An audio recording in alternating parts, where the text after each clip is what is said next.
السلام عليكم ورحمة الله وبركاته. أعزائي المشاهدين، قبل أن نبدأ هذا التحديث الهام، نرجو منكم دعمنا قدر الإمكان بالاشتراك في القناة، الإعجاب بالفيديو، ومشاركته مع الآخرين. جزاكم الله خيرا وشكرا جزيلا لكم. والآن إلى التفاصيل.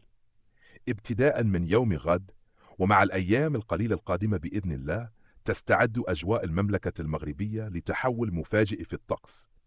المعطيات الجوية الحالية تشير إلى انخفاض ملحوظ في درجات الحرارة، خاصة خلال فترات الليل وساعات الصباح الأولى في عدة مناطق، وبالأخص المرتفعات والسهول الداخلية.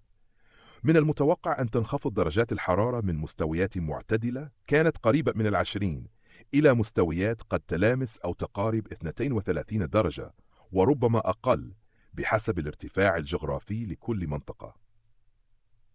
هذا التراجع الحراري قد يفاجئ الكثيرين، لا سيما بعد الاستقرار النسبي الذي شهدناه في الأيام الماضية.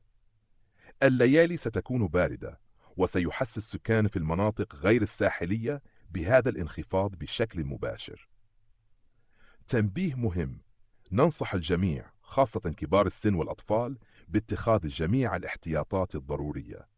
يستحسن ارتداء ملابس دافئة وعدم التهاون مع هذا التغيير المفاجئ في الأجواء.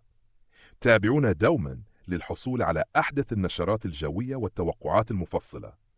إلى اللقاء، ودمتم في رعاية الله وحفظه.